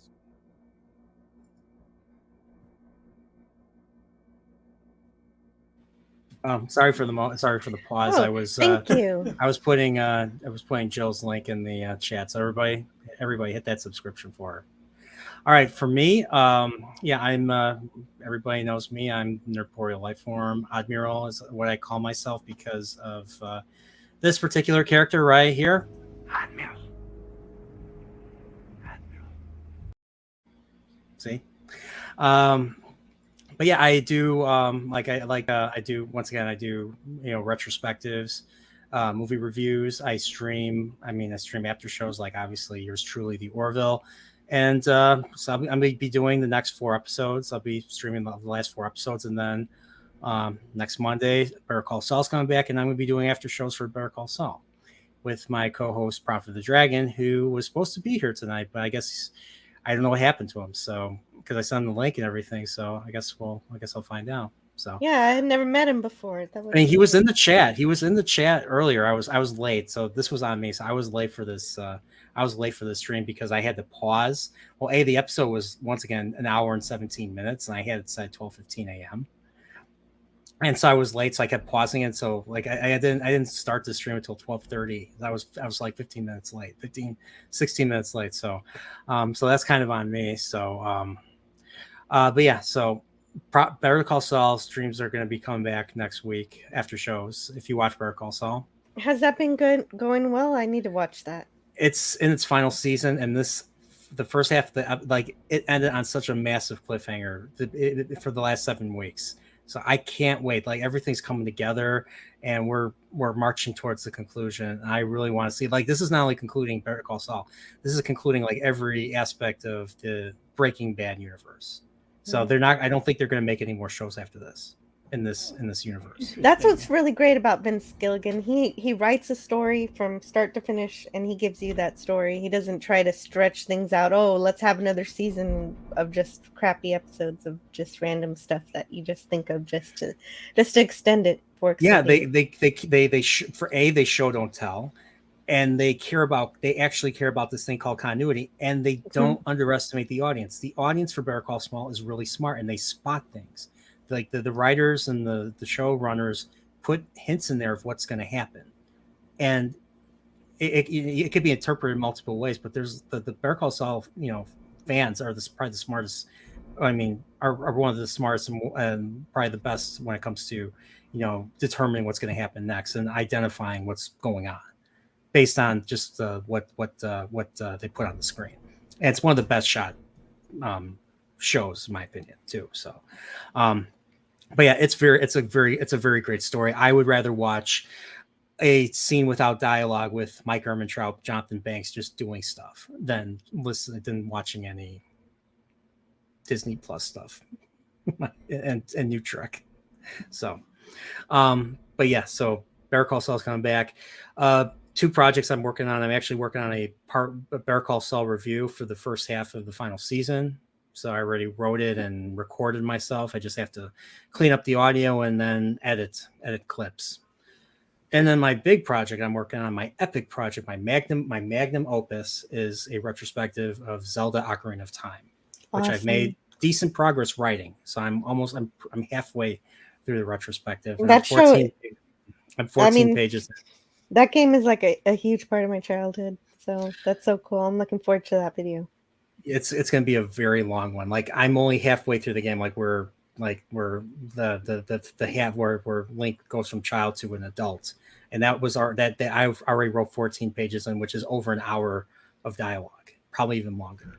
So this is going to be over 2 hours. There's going to be an intermission and everything. So it's going to be like watching an epic film from the good old days, from the old days. So be on the lookout for that. So I don't know how long it's going to take me. It's going to probably take me another couple weeks. But I want to try and get it done as quickly as possible. Outside of that, this weekend I am going to be speaking at Chicago at the Fan Expo in Chicago with a few other content creators. Board's Board, 32 flavors of Nick Weiser, and there's one other, I forget his name. But we're going to be speaking at the convention on Saturday, probably at 6 p.m. Central. So yeah, I got the invite, and so I get to go to the convention. So I'll let everyone know if it gets streamed or something. And yeah, that's what's going on with me. So we're going to be talking about content creation and like how I do things differently from other content creators. Like I try to be more positive and focus more on good shows to recommend people for escapism and for, anything that's compelling, entertaining. And that's kind of where I'm at. And I talk about old stuff too and things that I really like. It's basically me. So But yeah, that's where I'm at. That's great. So Can't wait to hear more about that. yeah, and I want to say thank you to everybody. Salty Texas C's here. Thank you, sir. Learned quite a lot from you. Thank you for coming here, especially this late at this late hour. Mark D with C. He says Saul and Brady Bear are some of the greatest of all time. What happened this season of Saul was insanely good and shocking. Yes.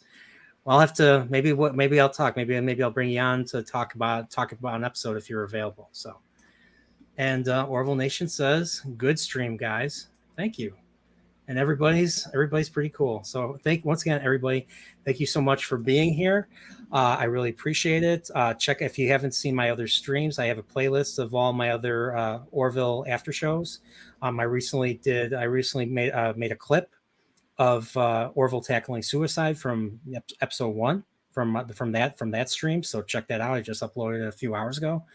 And once again, everybody, may the wings of Nerdporials carry you to the next episode, the next after show of the Orville. Peace and love.